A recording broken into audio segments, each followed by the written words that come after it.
जय हिंद जय हिंदी। ठीक है, आज की सेशन में हम लोग सप्तक पढ़ने वाले हैं।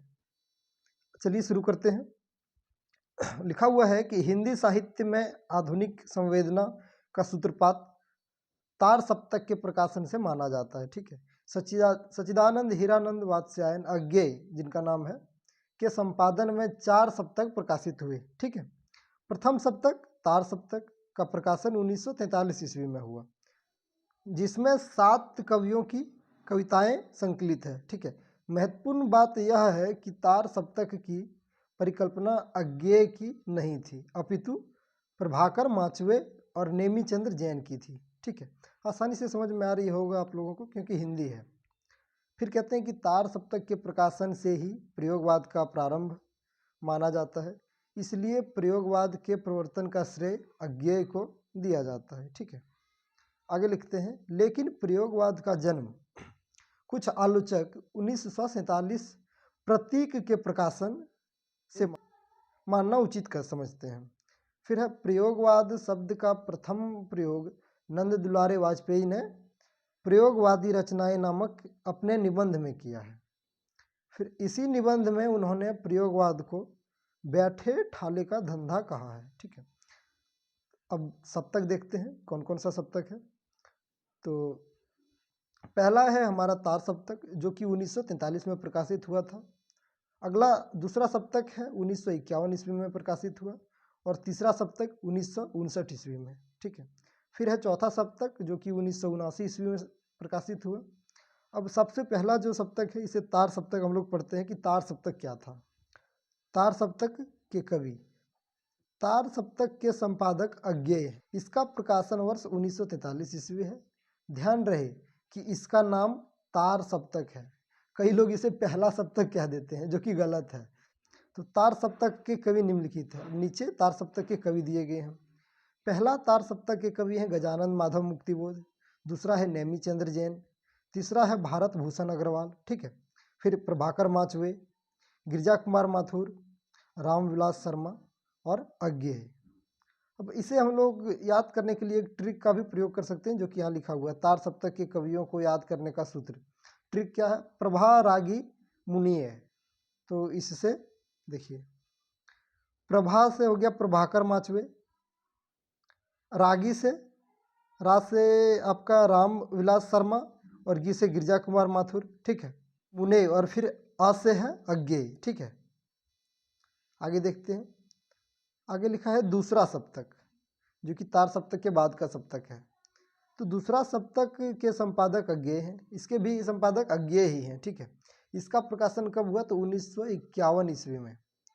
ध्यान रहे कि इसका नाम दूसरा सप्तक है, कई लोग इसे दूसरा तार सप्तक कह देते हैं जो कि गलत है। सप्तक के कवि निम्नलिखित हैं। ठीक है, भवानी प्रसाद मिश्र पहले कवि हैं, फिर शकुंत माथुर, हरिनारायण व्यास, शमशेर बहादुर सिंह, रघुवीर सहाय, धर्मवीर भारती। तो दूसरा सप्तक के कवियों को याद करने का ट्रिक इस प्रकार है कि हरन धस भस, हरन ह से हरिनारायण व्यास, र से रघुवीर सहाय और न से नरेश मेहता। ठीक है, इस प्रकार देखते हैं। देखिए, ह से आपका हो गया हरिनारायण व्यास, र से हो गया रघुवीर सहाय, न से हो गया नरेश मेहता, ध से हो गया धर्मवीर भारती। ठीक है, और स से है शकुंत माथुर, फिर भ से भवानी प्रसाद मिश्र, स से शमशेर बहादुर सिंह। ठीक है, आगे देखते हैं। तीसरा सप्तक, इसमें भी वही डायलॉग है, ज़्यादा कुछ बड़ा है नहीं। तीसरा सप्तक के कवि देखेंगे और ये है तीसरा सप्तक के संपादक अज्ञेय हैं। इसका प्रकाशन 1959 ईस्वी में हुई है। इस तारीख को आप लोग याद रखेंगे, काफ़ी महत्वपूर्ण है ये। ध्यान रहे कि इसका नाम तीसरा सप्तक है, कई लोग इसे तीसरा तार सप्तक कह देते हैं जो कि गलत है।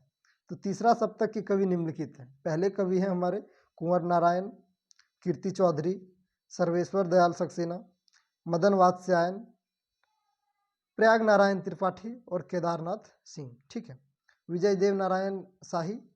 तो तीसरा सप्तक के कवि को याद करने का जो ट्रिक है ये कुछ इस प्रकार से, ये आप लोग लगा लीजिएगा, इसमें ज़्यादा वीडियो लंबा नहीं करेंगे। फिर है हमारा चौथा सप्तक के संपादक अज्ञेय है। इसका प्रकाशन वर्ष 1979 ईस्वी है। ध्यान रहे कि इसका नाम चौथा सप्तक है। कई लोग इसे फिर वही डायलॉग क्या है तो तार सप्तक कह देते हैं, कई लोग इसे चौथा तार सप्तक कह देते हैं, जो कि गलत है। चौथा सप्तक के कवि निम्नलिखित हैं। कवि कुछ इस प्रकार से है कि अवधेश कुमार, राजकुमार कुंभज, स्वदेश भारती, नंदकिशोर आचार्य, सुमन राजे और श्री राम वर्मा, राजेंद्र किशोर। ठीक है, ये 7 कवि हैं। इसे याद करने का ट्रिक ये रहा, ये आप लोग लगा लीजिएगा। फिर है सप्तक की भूमिका, सप्तक की क्या भूमिका है, ठीक है, इसे देखेंगे। तो पहला है तार सप्तक की भूमिका की महत्वपूर्ण बातें। देखिए, तार सप्तक में 7 युवक कवियों अथवा कवि युवकों की रचनाएं हैं। संग्रहित कवि सभी ऐसे होंगे जो कविता का प्रयोग का विषय मानते हैं, जो यह दावा नहीं करते कि काव्य का सत्य उन्होंने पा लिया है, केवल अन्वेषी ही अपने को मानते हैं। ठीक है, वे किसी एक स्कूल के नहीं हैं, किसी मंजिल पर पहुंचे हुए नहीं हैं, अभी राही हैं, चल ही रहे हैं। ठीक है, राही नहीं, राहों के अन्वेषी। ठीक है, फिर कहते हैं उनमें मतैक्य नहीं है, सभी महत्वपूर्ण विषयों पर उनकी राय अलग अलग है। जीवन के विषय में, समाज और धर्म और राजनीति के विषय में, काव्य वस्तु और शैली के, छंद और तुक के, कवि के दायित्वों के प्रत्येक विषय में उनका आपस में मतभेद है। काव्य के प्रति एक अन्वेषी का दृष्टिकोण उन्हें समानता के सूत्र में बांधता है। सप्तक के कवियों का विकास अपनी अपनी अलग दिशा में हुआ है।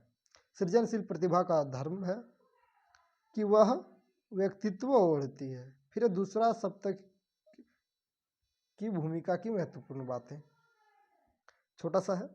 कहता है कि प्रयोग का कोई वाद नहीं है, हम वादी नहीं रहे हैं, न प्रयोग अपने आप में इष्ट या साध्य है। ठीक इसी तरह कविता का भी कोई वाद नहीं है, कविता भी अपने आप में इष्ट या साध्य नहीं है। अतः हमें प्रयोगवादी कहना उतना ही सार्थक या निरर्थक है जितना हमें कहना इष्ट या साध्य है। तो कवितालादि प्रयोग अपने आप में इष्ट नहीं है, वह साधन है और दूसरा साधन है। क्योंकि एक तो वह सत्य को जानने का साधन है जिसे कलि प्रेषित करता है, दूसरे वह उस प्रेषण की क्रिया को, उसके साधनों को जानने का भी साधन है। वीडियो के अंत तक बने रहने के लिए धन्यवाद। वीडियो अच्छा लगा हो तो वीडियो को लाइक करें। चैनल पर नए आए हैं तो कृपया चैनल को सब्सक्राइब करें। वीडियो को अपने साथियों के साथ भी शेयर करें। धन्यवाद।